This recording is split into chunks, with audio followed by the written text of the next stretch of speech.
우리를 사랑하십니다. 하나님의 사랑이 우리 안에 충만하게 역사하고 계십니다.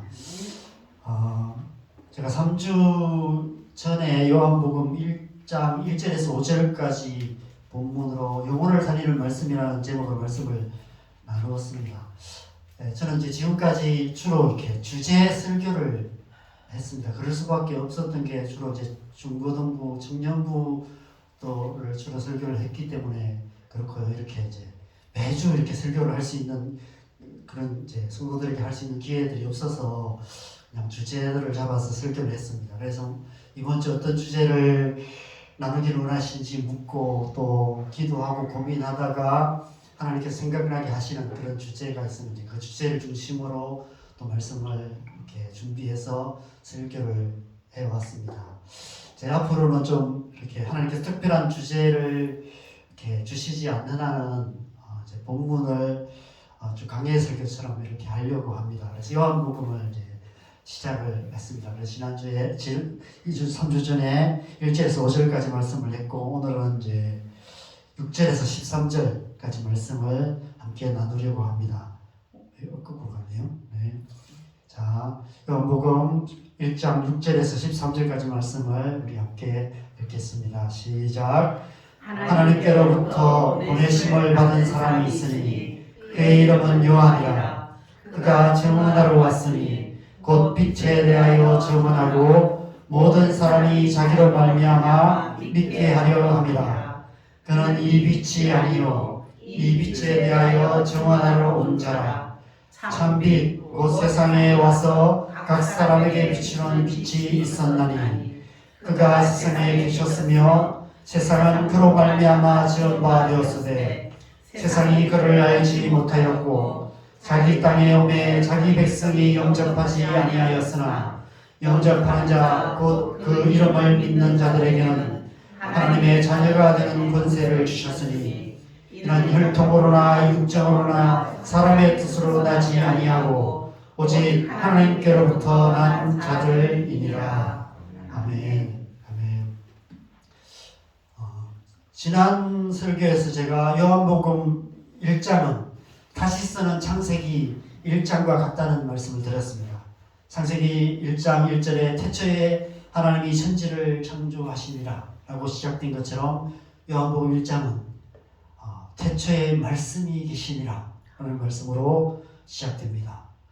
창세기 1장에서 태초에 빛이 있으라 말씀하심으로 하나님의 창조가 시작되었듯이 또 요한복음 1장에서는 태초부터 하나님과 함께 계셨던 말씀이신 예수님께서 빛으로 이 땅에 오심으로 하나님의 재창조 사역이 시작되었음을 선포하고 있습니다.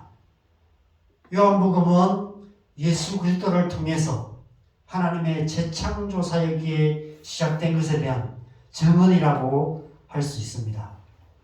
창세기가 빛이 있으라 라는 말씀으로 시작해서 아브라함을 부르시고 또 이삭과 야곱을 통해 12아들이 태어나고 그 12아들이 애굽으로 들어가는 것으로 창세기가 끝이 납니다. 요한복음도 그렇습니다.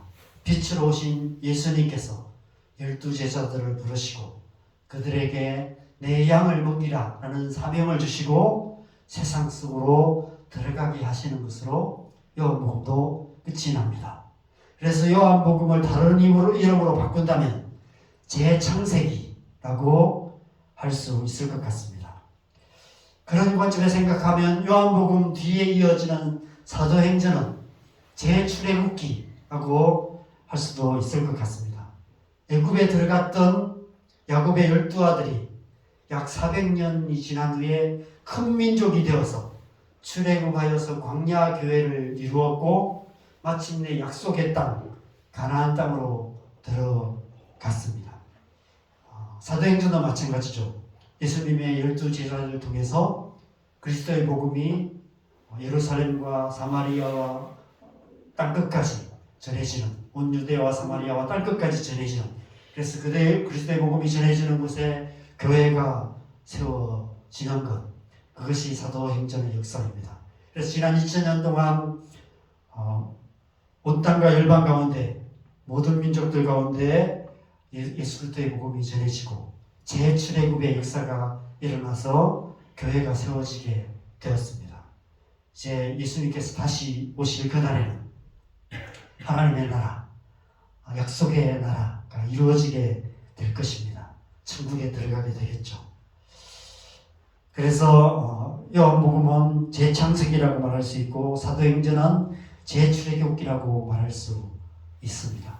그래서 사실 누가복음과 사도행전은 누가가 썼어요, 그렇죠? 그래서 같이 이렇게 연결해서 놓으면 되는데 그걸 일부러 벌려서 그 사이에 요한복음을 이렇게 기록해서 넣은 것이 아닐까 이런 생각이 듭니다. 그렇다면 왜 하나님의 재창조가 필요했을까요?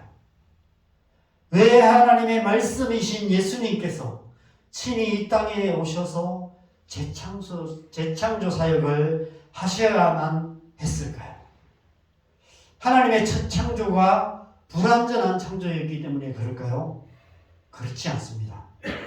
창세기 1장 31절에 보면 하나님이 지으신 모든 것을 보시기에 심히 좋았다라고 말씀하고 있습니다. 심히 좋았다는 것입니다. 완전하게 창조되었다는 것입니다. 창세기 2장에서는 천지와 만물이 다 이루어졌다. 다 완전하게 이루어졌다라고 말합니다. 그래서 모든 일을 마치고 일곱째 날에 안식하셨다라고 말씀하고 계십니다. 완전하신 하나님께서 완전한 세상을 만드신 것입니다. 그래서 하나님께서 쉬신 거예요. 안식하셨다라고 말씀하십니다. 그런데 그 하나님의 안식이 오래가지 못했습니다. 하나님께서 다시 일하실 수밖에 없는 일이 일어나게 되었습니다. 그래서 요한복음 5장에 보면 예수님께서 베데스다 목가에서 38년 된 병자를 고치세요. 그런데 안식일에 그 병자를 고치십니다. 그래서 안식일에 병자를 고쳤다는 이유로 이 바리새인들과 유대인들이 예수님께 항의를 합니다. 그러자 예수님께서 이렇게 대답하십니다. 내 아버지께서 이제까지 일하시니 나도 일한다.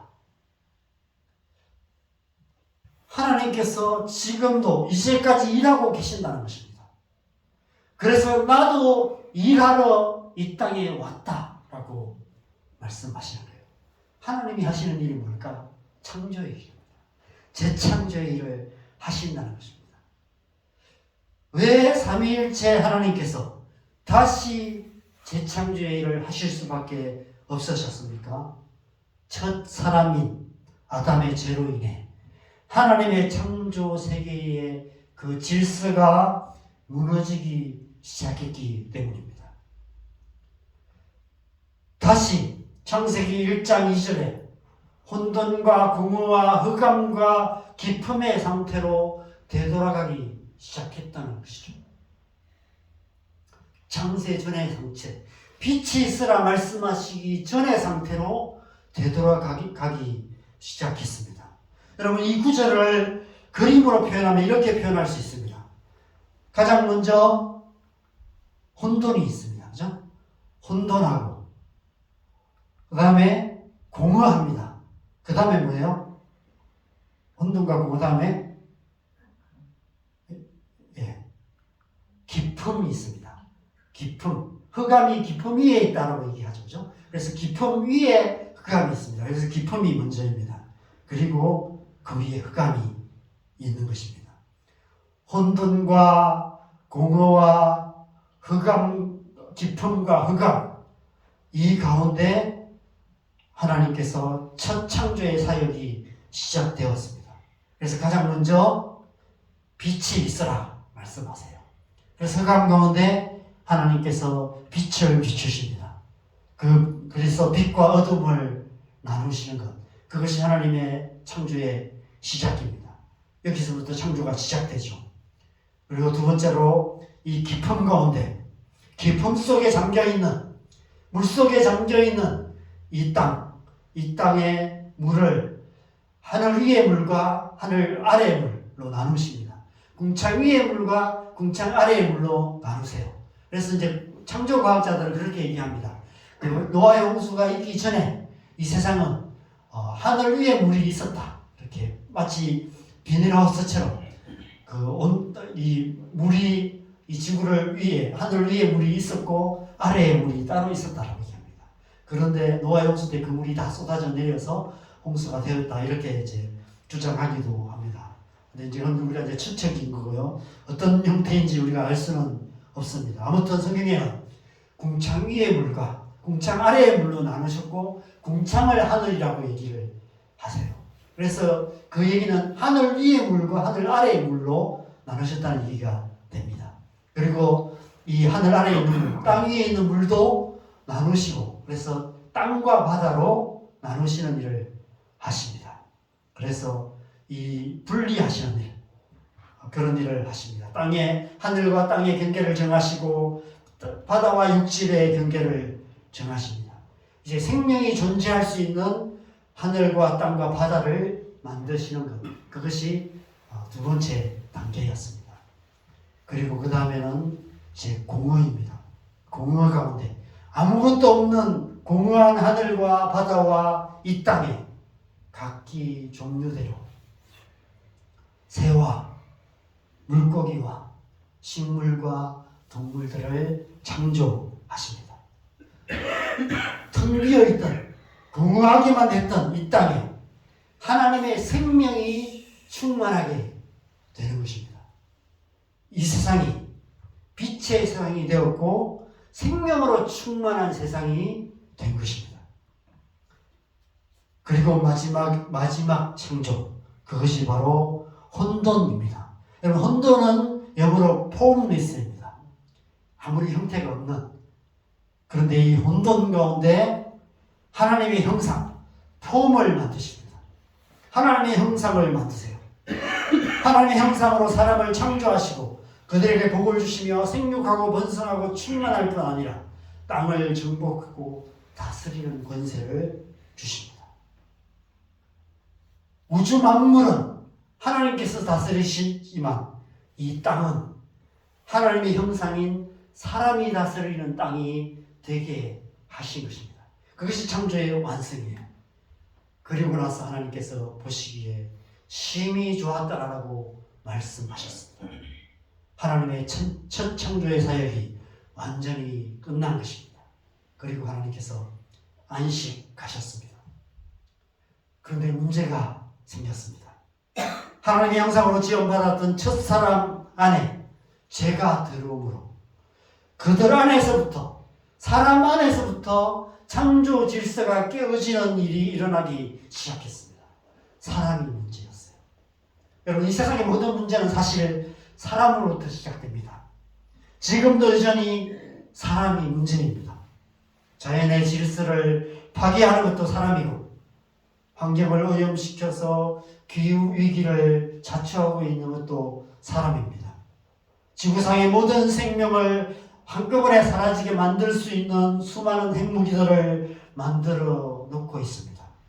마치 스스로 멸망을 준비해 놓고 있는 것 같습니다. 그래서 유튜브에 보면 그런 어떤 예언들이 막 떠돌아다녀요. 예언하는 사람이 그런 얘기를 했다. 이런 얘기들이 중에는 핵무기로 말미암아 전 인류가 멸망하게 될 거다. 3차 대전이 일어나서 핵무기로 말미암아 온 인류가 멸망하는 것이 종말이 될 거다. 이런 예언을 하는 사람들의 이야기도 유튜브에 많이 떠돌아다닙니다. 여러분, 오늘날 이 세상 모든 나라들은 날마다 사람들이 만들어내는 수많은 문제들로 시끄럽기만 합니다. 뉴스를 틀면 하루에도 수십 건의 흉악한 사건들이 보도되고 있습니다. 보도되지 않는 사건들을까지 이렇게 보면 얼마나 많은 악한 일들이 일어나고 있는지 모릅니다. 하나님의 형상으로 지음받았던 사람이 죄로 인해 하나님의 형상을 잃어버림으로 말미암아 다시 혼돈과 공허와 기쁨과 흑암의 상태로 되돌아가 버리고 만 것입니다. 그 사람으로 말미암아 이 땅도 그런 상태가 되어 갔고, 그래서 노아의 홍수도 일어났고 여전히 이 땅에 그런 일들이 계속해서 일어나고 있는 것이죠. 여러분, 이 그림을 반대로 생각하면 넓은 의미의 창조지만 좁은 의미의 창조의 의미로 생각하면 사람에 대한 그림이라고 할 수 있습니다. 사람이 범죄했다는 것은 이런 의미입니다. 먼저 혼돈은 우리의 영을 말하고요. 공허는 우리의 혼을 말합니다. 여러분, 혼돈이라는 것은 우리의 영의 상태를 말해요. 우리는 영적으로 혼돈스러워요. 우리의 영이 혼돈스럽기 때문에 하나님을 알지 못해요. 하나님의 형상을 잃어버렸습니다. 그래서 짐승만도 못한 삶을 살아가게 되는 것입니다. 과거의 역사 속에서도 그랬고 지금 이 시간에도 마찬가지입니다. 사람이 어떻게 저런 짓을 할 수 있을까 싶은 일들을 사람들이 해요. 그리고 가끔 우리가 길에 가다 보면 그런 사람들을 만나죠. 어떤 사람의 형상을 잃어버린 것 같은 그런 사람들을 만나게 됩니다. 자, 용지호수에 가끔 옛날에 다닐 때 참 저를 힘들게 하는 사람이 있었습니다. 그 사람은 늘 이제 교회만 찾아다니면서 이렇게 구걸했던 사람이에요. 저는 그렇게 나이가 많지는 않은 것 같아요. 제 나이 또래밖에 안 되는 사람인데 제가 한 십몇 년 전에 이렇게 창원에 있는 어떤 교회에서 사역하고 있을 때 교회에 이렇게 구걸하러 왔어요. 와서 뭐 이렇게 돈 얻어가고 했던 사람이었고 제가 서부교회에 있을 때도 왔더라고요. 남성교회에 있을 때도 또 남성교회도 와요. 근데 그 사람이 요즘 이제 술에 취해갖고 용지우서에 앉아서 설교를 해요. 하나님이 사랑이시고 술에 잔뜩 취해갖고 하나님이 사랑이시고 막 뭐 죄를 지으면 안 되고 막 아주 저보다 설교를 더 잘하는 것 같아요. 그런 사람이 있습니다. 한번 용지우서에 안 가시면 그런 사람 만나요. 근데 그 사람이 저를 알아요. 그래서 지나가면 목사님 하고 불러요. 그래서 제가 일부러 그 사람 만나면 피해갑니다. 이렇게. 그래 한 번은 진짜 피해갔는데 목사님 분들 제가 모른 척하고 갔거든요. 그랬더니 모른 척하고 가네 이러더라고요. 그래서 일부러 제가 그 사람 피해서 다니는데 참 그렇게 살아가요. 서울역에 가면 노숙자들이 많이 있습니다. 오랜 노숙자 생활을 하는 사람들을 보면 인간의 형상을 잃어버렸어요.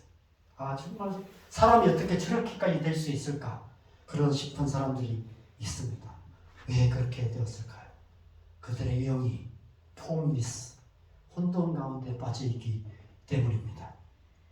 여러분, 날이 갈수록 인간성을 완전히 상실한 사람들이 점점 더 많아지고 있습니다. 영적인 관점에서 본다면 여러분, 오늘날 이단들이 왜 판을 칠까요?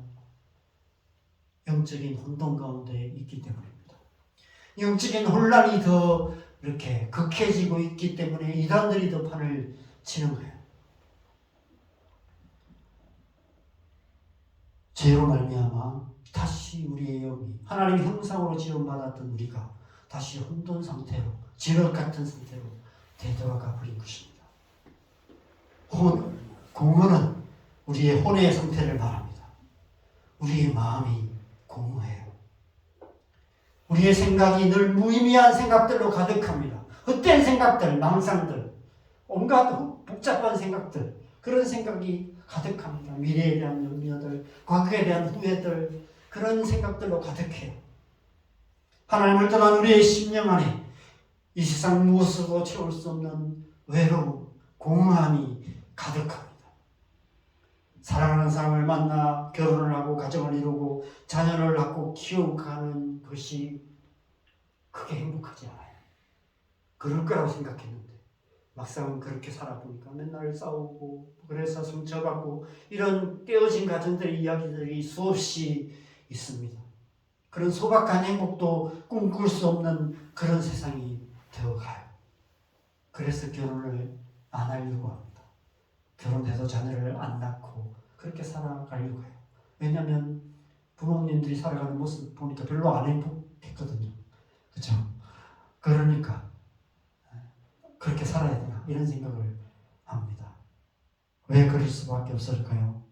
우리 안에, 저와 여러분 모두 안에, 이 세상 모든 사람들 안에 이 세상과 세상에 있는 그 어떤 것으로도 채울 수 없고 그 누구도 채워줄 수 없는 영혼의 빈자리가 있기 때문입니다. 그 빈자리는 하나님 자리입니다.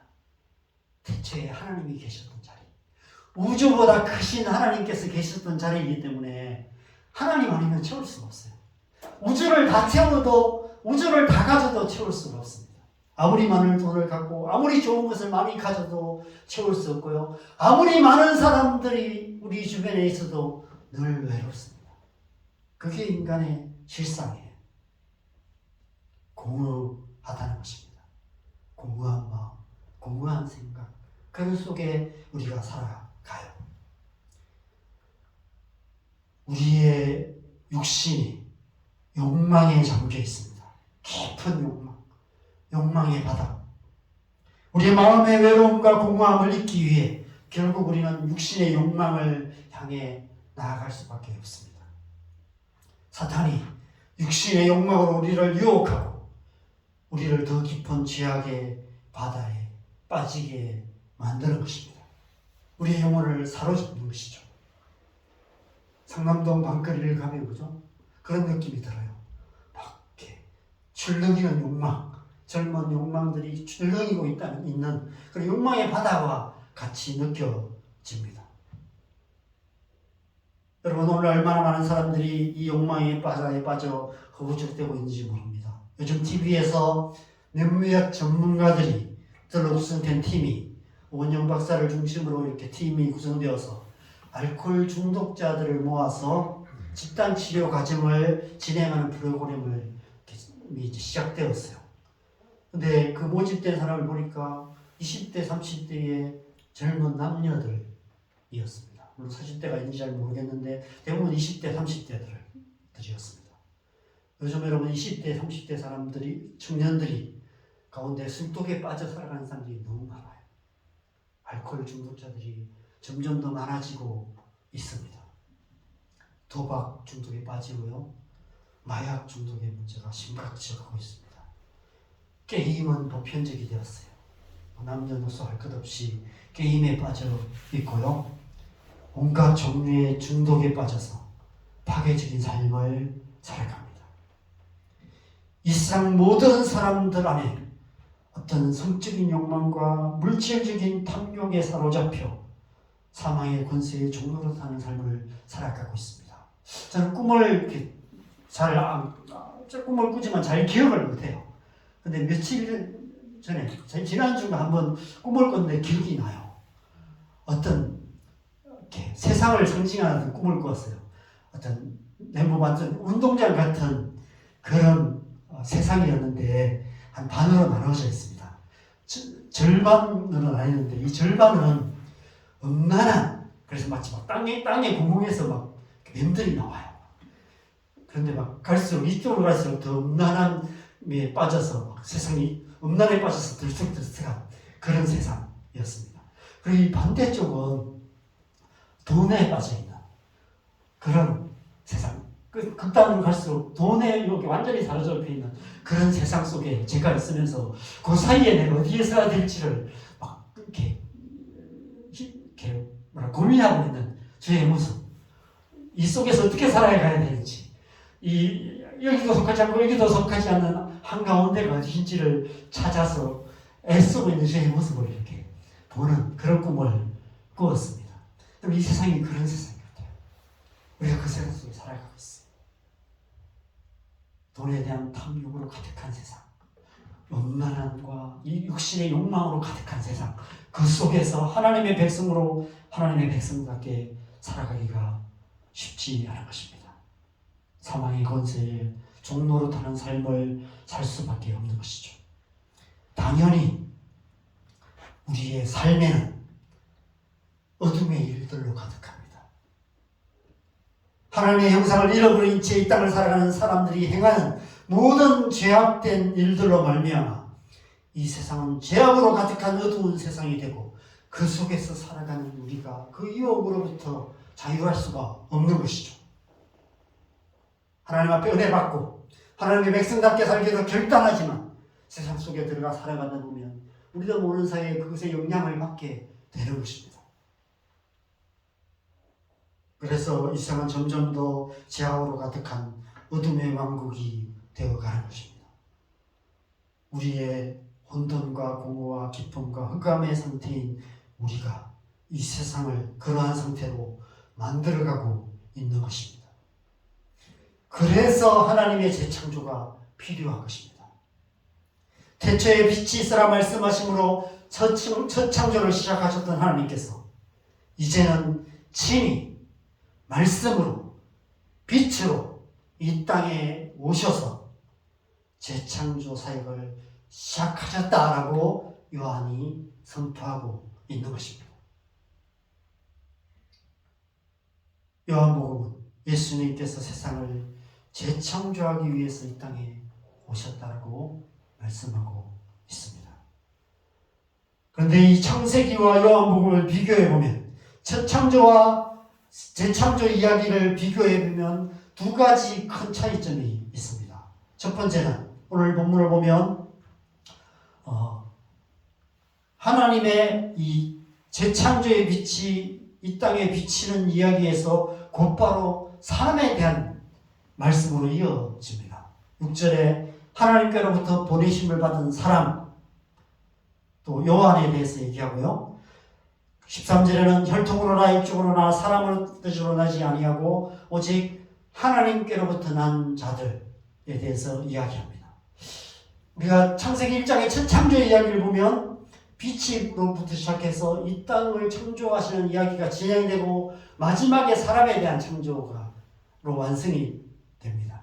근데 이 재창조 이야기는 빛에 대해서 이야기하면서 바로 사람에 대해서, 빛이 사람에게 비치는 것에 대해서 말씀하시는 것입니다. 왜 그럴까요? 문제가 사람으로부터 시작되었기 때문에. 재창조는 사람을 재창조하는 것입니다. 사람에 대한 재창조, 사람을 재창조하기 위해서 예수님께서 사람이 되셔서 이 땅에 오신 거예요. 죄로 인해 혼돈과 공허와 기쁨과 흑암 상태로 되돌아가 버린 우리를 다시 새롭게 창조하시기 위해서 사람이신 예수님이 이 땅에 오셨습니다. 예수님이 하나님의 아들이라는 의미가 바로 그거예요. 아들은 아버지의 형상을 닮은 거잖아요. 하나님의 형상으로 이 땅에 오신 것입니다. 우리를 하나님의 형상으로 재창조하시기 위해서인 것이죠. 그래서 그 사이에 요한복음 1장 12절 말씀이 있습니다. 같이 읽겠습니다. 시작. 영접하는 자, 곧 그 이름을 믿는 자들에게는 하나님의 자녀가 되는 권세를 주셨습니다. 예수님을 믿는 자에게는 하나님의 자녀, 하나님의 형상이 되는 것입니다. 하나님의 자녀로 거듭나게 되는 것입니다. 예수님을 통해 우리를 하나님의 형상으로 새롭게 재창조하신다는 것입니다. 그 재창조가 우리 안에 일어나는 거예요. 많은 사람들은 그렇게 얘기합니다. 예수님이 오셨는데 왜 세상은 아직 그대로인지, 왜 세상은 이 모양인지, 여전히 세상은 죄악이 가득한지 잘 몰라서 하는 얘기입니다. 하나님의 재창조는 우리 안에 일어나요. 믿는 자들 안에 일어납니다. 믿는 자들로부터 하나님의 재창조가 시작되는 거예요. 우리가 변화해야 이 세상이 변화될 수 있는 것입니다. 그것이 재창조예요. 그런데 그래서 두 번째 차이점이 있습니다. 두 번째 차이점은 첫 창조는 밖에서부터 안으로 창조가 되었습니다. 흑암부터 시작해서 기쁨과 공허와 혼돈으로 빛으로 분리되어서 충만케 되고 하나님의 형상으로 창조가 이루어졌습니다. 흑암의 빛을, 기쁨의 분리를, 공허의 충만함을, 그리고 혼돈 가운데 하나님의 형상이 창조됐죠. 그런데 하나님의 재창조는 이와 반대로 안에서부터 시작돼요. 우리 안에서부터 밖으로 창조가 일어나는 것입니다. 우리가 예수 그리스도를 믿을 때, 그래서 영접한다고 얘기하는 것이죠. 어디에? 우리의 중심에. 우리의 중심에 예수님이 들어오시기 시작할 때 예수님께서 우리 안에 성령을 주시는 것입니다. 성령으로 우리 안에 내주하시는 거예요. 우리 예수님을 믿을 때 하나님의 영이 우리 안에 계시는 것입니다. 태초에 혼돈과 공허와 기쁨과 흑암 가운데서 수면위를 운행하셨던 그 성령께서 이제는 우리 안에 오셔서 우리 안에 운행하셔서 이제 우리를 새롭게 하시는 재창조의 일을 시작하시는 거예요. 그래서 예수 믿는 순간에 누구든지 예수님을 믿는 순간에 그 순간에 성령께서 이제 우리를 재창조하기 시작하시는 것입니다. 그때부터 신앙생활이 시작되는 거예요. 그냥 교회만 다닌다고 신앙생활이 시작되는 것이 아니라 예수님을 영접할 때, 예수님을 믿을 때, 예수님께서 우리 안에 성령을 주실 때 우리 안에 재창조의 역사가 일어나게 되는 것입니다. 진흙 같은 혼돈스러운 우리의 영을 빚으셔서 우리를 하나님의 형상으로 만드십니다. 성령으로 말미암아 하나님의 자녀로 새롭게 거듭나게 되는 것입니다. 그래서 오늘 본문 마지막에는 혈통으로나 이쪽으로나 사람의 뜻으로 난 자가 아니라 하나님께로서 난 자들이 되게 하시는 것입니다. 그리고 거기서부터 하나님의 재창조가 시작됩니다. 가장 깊은 중심에서부터. 그러면 어떤 일이 일어날까요? 우리의 공허하고 외로웠던 우리의 마음, 우리의 생각이 새로워집니다. 우리의 생각 속에 하나님의 말씀을 깨닫는 지혜가 생겨요. 하나님의 이해되지 않던 말씀, 아무리 들어도 무슨 말인지 모르겠던 그 하나님의 말씀이 깨달아지는 역사가 일어나게 됩니다. 느껴지지 않던 하나님의 사랑이 우리의 심령 가운데 느껴지기 시작해요. 하나님의 사랑을 알게 돼요. 알아가기 시작합니다. 사마리아 우물가의 여인에게 약속하셨던 영생하도록 솟아나는 샘물이 우리 안에 솟아나기 시작하면서 하늘의 기쁨이 우리 안에 충만하게 돼요. 하나님은 말미암아 기뻐하는 것이 무엇인지를 알게 됩니다. 요한복음 7장에서 예수님께서 선포하신 그 배에서 생수의 강이 흘러나리라는 그 약속이 우리를 통해서 나타나기 시작합니다. 우리 안에 생수의 강이 흘러나오기 시작하고 교회를 통해서 생수의 강물이 이 땅 가운데 흘러가기 시작하는 것입니다. 성령의 은혜가 우리의 마음과 생각을 다스리기 시작하는 거예요. 그것이 곧 성령 충만인 것입니다. 성령으로 충만하게 되는 것입니다. 우리의 마음과 생각이 성령으로 충만하게 될 때 그러면 어떤 일이 일어날까요? 더 이상 육신의 욕망에 끌려다니지 않게 돼요. 육신의 욕망에 끌려서 늘 죄로 말미암아 넘어지고 죄의 유혹 가운데 굴복하고 죄의 유혹에 사로잡혀 살아가던 우리가 조금씩 죄로부터 자유를 얻게 되는 것입니다. 끊임없이 밀려오는 파도 같은 죄의 유혹을 조금씩 이겨가게 되고 우리의 마음 안에 풍랑이는 그 바다 같은 그런 욕망을 잠잠하게 만들고 이 세상 가득한 죄의 욕망의 그 파도를 그 위를 걸어가는 그런 하나님의 백성, 능력 있는 하나님의 백성이 되는 것입니다. 죄악의 욕망에 중독되어 있던 우리 육신의 이 호르몬의 작용, 이것이 변화되는 거예요.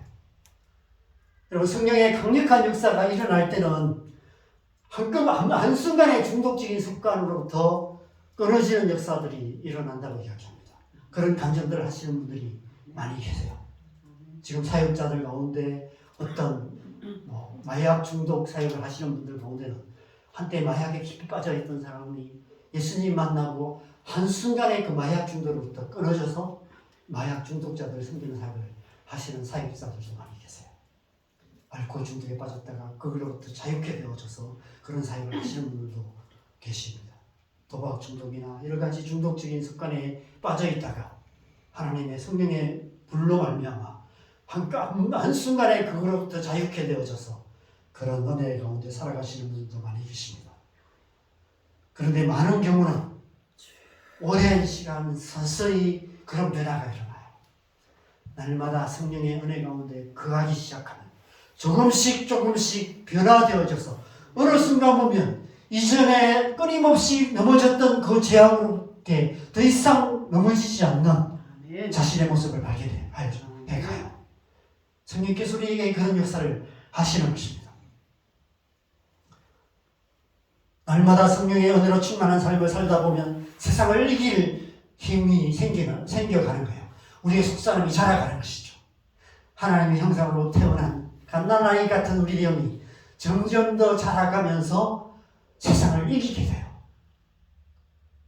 마약 중독, 알코올 중독, 성 중독, 게임 중독, 도박 중독, 온갖 중독에 사로잡혀 있던 우리의 마음과 생각이 하나님의 재창조 사역을 통해서 점점 더 강건해지고 높은 차원의 자유를 맛보고 누리게 되는 것입니다.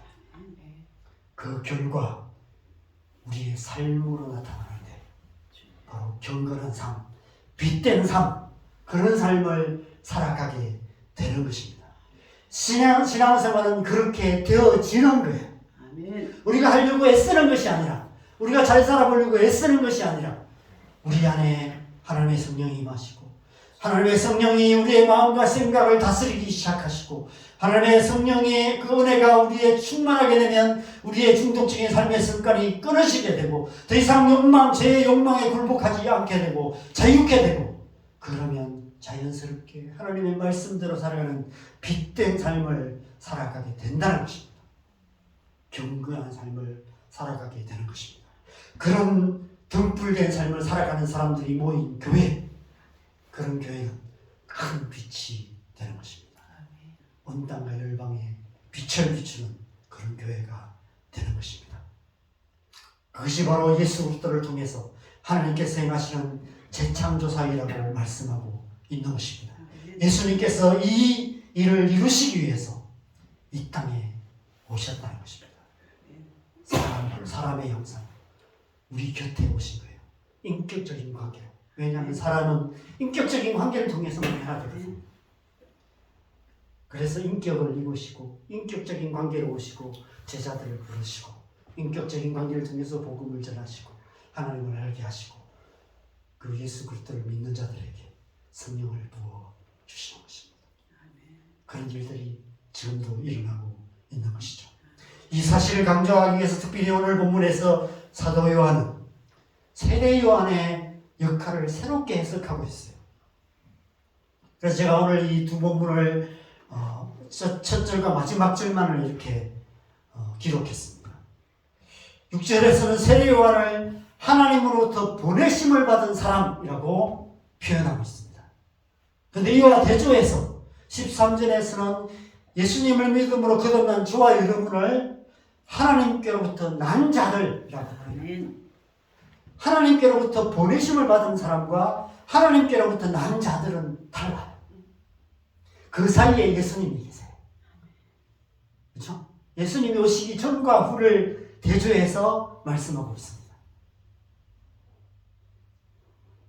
왜 이렇게 대조해서 기록할까요? 그 이유는 마태복음 11장 11절에 예수님께서 세례 요한에 대해 하신 말씀에서 힌트를 얻을 수 있습니다. 우리 같이 읽어볼까요? 시작. 내가 진실로 내게 이르노니 여자가 낳은 자 중에 세례 요한보다 큰 이가 일어남이 없도다. 그러나 천국에서는 극히 작은 자도 그보다 크니라. 예수님께서 세례 요한을 여자가 낳은 자라고 얘기합니다. 오늘 본문에서 혈통으로 하나 육적으로 하나 사람의 뜻으로 난 자다라고 얘기합니다. 사람으로부터 난 자 중에 가장 큰 자다라고 얘기를 해요. 세례 요한은 옛사람을 상징하는 거예요. 옛사람을 대표하는 거예요. 아담이 첫 창조에 속한 첫사람이라면 세례 요한은 마지막 사람이에요. 마지막 사람 세례 요한이 역사의 바톤을 새 사람에게 넘겨주는 거예요. 예수님을 통해서. 이제는 옛사람의 시대가 아니고 새 사람의 시대가 시작되었다는 것입니다.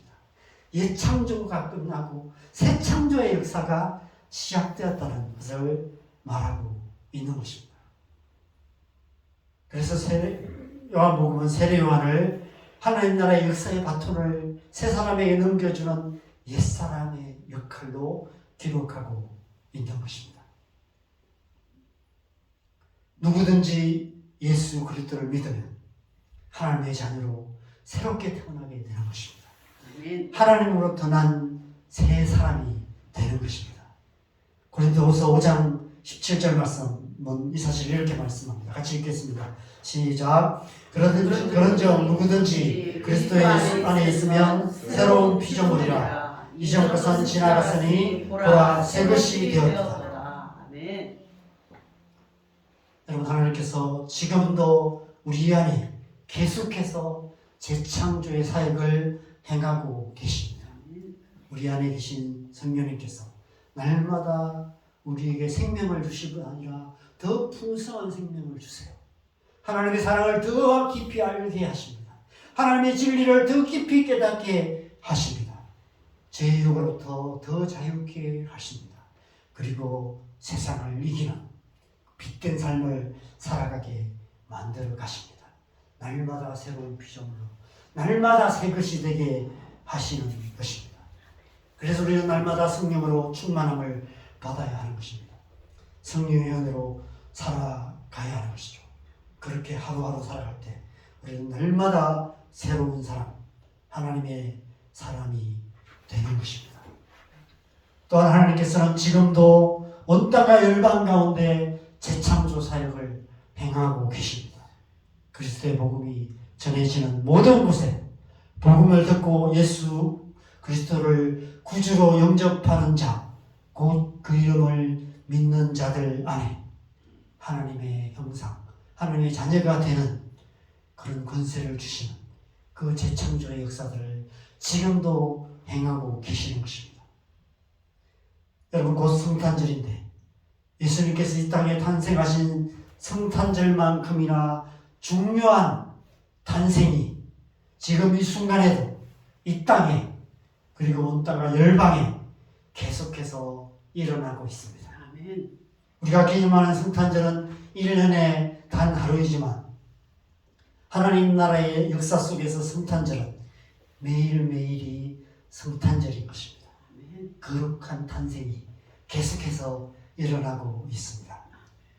지금 이 시간에도 하나님께서 수많은 세례요한 같은 하나님의 사자들을 온 땅과 열방에 보내셔서 예수 그리스도를 온 땅과 열방의 모든 민족에게 증거하게 하시고 수많은 영혼들이 복음을 듣고 예수 그리스도를 구주로 영접함으로 하나님의 자녀로 태어나는 거룩한 성탄이 계속해서 일어나고 있습니다.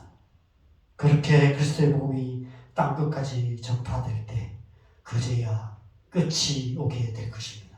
예수님께서 다시 오셔서 하나님 나라를 완성하실 것입니다. 하나님 나라의 역사의 마침표를 찍으실 것입니다.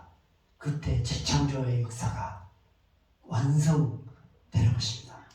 그 후에 심히 좋았더라 라고 말씀하시고 영원한 안식, 하나님도 영원히 안식하시고 우리도 영원한 안식을 얻게 될 것입니다. 자, 여러분, 지금 하나님의 재창조의 역사 가운데 살아가고 있습니다. 하나님께서 우리를 불러서 이 하나님의 재창조의 역사 가운데 동참하게 하세요. 나와 함께 하나님 나라를 만들어 가자 라고 얘기를 합니다. 그래서 제가 어느 날 청년부 설교할 때 그런 얘기를 했어요. 우리가 살아가는 하루하루의 삶이 그 하나님 나라의 그 새 예루살렘 성벽의 벽돌 하나와 같다. 우리는 그 하나님 나라의 벽돌 하나하나를 쌓아가는 하루하루를 살아가야 된다. 그런 얘기를 했던 것 같습니다. 여러분, 우리는 그런 존재들입니다.